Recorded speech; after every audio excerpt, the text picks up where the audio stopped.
Bonjour et bienvenue dans cette vidéo que j'aimerais bien enregistrer comme annexe de vidéo dont je viens de parler des expériences des minorités haut potentiel émotionnel. Alors, de faire partie d'un autre groupe ou d'un autre groupe de minorités en plus d'être au potentiel émotionnel. Et dans cette vidéo, j'aimerais bien vous donner 3 exemples personnels. Et j'ai fait cette vidéo parce que j'aime toujours de faire les vidéos qui sont d'informations, qui vous donnent l'information générale ou aussi des idées de comment travailler les sujets. Et je ne veux pas que ce soit ce qu'il s'agit de moi dans ces vidéos, mais j'ai aussi pensé que peut-être il y en a entre vous qui peuvent profiter de savoir un peu plus de comment faire ce travail, de trouver ces conclusions limitantes et douloureuses que nous avons tirées sur nous à cause des expériences de, par exemple, être harcelé, ridiculisé, exclu et tout ça. Et si c'est votre cas, je vous invite de voir cette vidéo. Et si ce n'est pas votre cas, vous avez déjà assez d'informations de comment faire le travail dans la première vidéo. Alors, je vais vous raconter un peu qui était mon cas et quels sont des exemples des conclusions douloureuses et limitantes. Alors, je suis née dans une petite ville allemande. Alors, j'ai grandi en tant que minorité ethnique. Et quand j'avais... il y avait toujours des expériences comme être exclu, par exemple des groupes, être harcelé à cause de ça, les gens qui se riaient de moi à cause de mon couleur. Et il y avait une expérience que j'aimerais bien raconter, que c'était d'aller dans un bar avec des collègues. Et il y avait 3 qui étaient déjà dans le lieu. Et moi qui est arrivée et d'autres qui arrivaient. Et il y avait une personne qui était dans la porte, je ne sais pas comment on dit en français, le portier, je ne sais pas, qui a décidé de ne pas me laisser entrer. Et il m'a donné des raisons. Mais quand il a vu qu'il y avait déjà des amis dans le lieu, ils sont sortis et il a dit à eux, alors nous avons beaucoup de problèmes avec les gens comme elle. Alors comme moi, s'il était clair, j'étais la seule personne qui était noire, alors il était clair que c'était à cause de mon ethnie. Après, j'ai aussi vécu qu'il y avait une des collègues qui a dit « Ah, mince, je voudrais vraiment être dans ce bar, il est nouveau, il vient d'ouvrir et maintenant il faut chercher un autre lieu. » Et elle m'a donné l'impression que c'était ma faute. Et il y avait aussi d'autres personnes qu'il fallait appeler pour dire que nous ne pouvons pas entrer à cause de moi, alors il faut. Et les expériences que j'ai faites, les expériences négatives d'être harcelée ou exclue que j'ai fait à cause de mon ethnie et d'être en minorité ethnique, j'ai tiré des conclusions comme j'ai le mauvais couleur de peau. Mon couleur mène seulement attire des problèmes. Je ne suis pas aimable. Je suis toujours la cause des problèmes. Et vous voyez de ce que je parle. Alors, il y a des personnes qui ont fait que je me sens comme ça, mais je n'ai pas dit le problème c'est la société ou les personnes qui m'harcèlent ou qui m'excluent, mais j'ai cherché la raison en moi.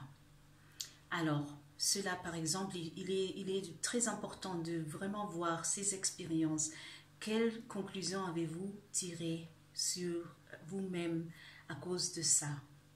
Une autre expérience, j'ai grandi quand je n'étais jamais mince et aussi à cause, j'avais toujours un corps qui était différent aux autres filles. Et il y avait, quand j'étais à l'école, il y avait 3 filles pour qui c'était comme la blague ou ça leur donnait le plaisir de chaque matin de m'attendre et de marcher derrière moi et de faire des blagues sur moi, sur mon corps, sur tout et de se rire et de le faire en haute voix que tous les autres ont vu et ont écouté et parfois ils se sont unis à ce cérémonie, je l'appelle. Pour moi c'était je suis la risée, je suis ridicule, mon corps est ridicule, il faut cacher mon corps et j'ai aussi tirer la conclusion de me cacher toujours, d'avoir toujours les pulls grandes et tout ça, et de parfois aussi entrer par l'autre entrée pour éviter cela. Alors, mais la conclusion c'était je ne suis pas aimable, je suis moche et je suis la risée et tout ça. C'était une autre chose. Mais je vous ai aussi dit que parfois ça peut aussi être l'attention négative parce qu'on a un don. Et dans mon cas, c'était quand j'ai commencé à chanter et de faire que ce soit mon travail. Alors je suis aussi chanteuse, je suis coach et chanteuse, je suis multipassionnelle un peu. Et il y avait un temps où je me gagnais la vie avec ça. Et quand j'ai commencé à avoir plus d'attention, à chaque fois plus d'attention et des concerts, il y avait ceux qui disaient alors tu aimes bien ça, non? Et c'est toujours pour attirer l'attention. Et pourquoi est-ce qu'ils demandent à toi? Et là, j'ai tiré la conclusion que mon don est un problème parce qu'il fait que les amis se tournent en ennemis. Alors, maintenant, je sais que ce n'était pas des amis parce que les amis, c'est les gens qui disent « Ouais, tu peux le faire même si on est au début de quelque chose. » Les amis, ils disent « Ouais, je crois en toi, tout ça. » Mais comme haut potentiel émotionnel, et c'est ça que j'aimerais bien que vous compreniez, le fait d'être haut potentiel émotionnel a une grande influence, une influence énorme sur comment nous vivons toutes ces expériences, avec plus de profondeur, avec plus d'intensité à cause de notre sensibilité élevée et à cause de aussi avoir ce trait de nous aimons bien plaire aux gens. Et comme nous avons vécu beaucoup des moments d'être exclus ou ridiculisés, nous faisons tout pour ne pas attirer l'attention négative. Alors, quand j'ai commencé à faire ce travail, j'ai dû vraiment penser dans ces expériences.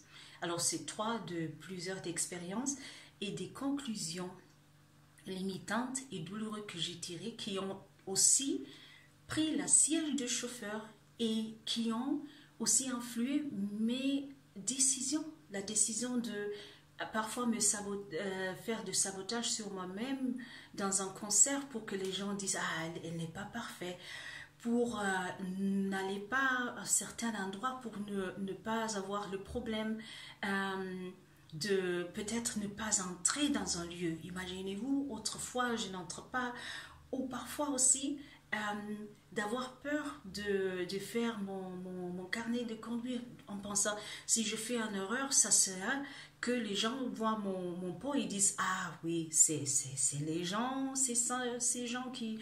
Alors, vous voyez que ce n'est pas seulement les conclusions ne restent pas dans la mente, mais ils ont aussi, et ça je veux aussi que vous fassiez ce travail, ils ont aussi influé votre décision et résultat.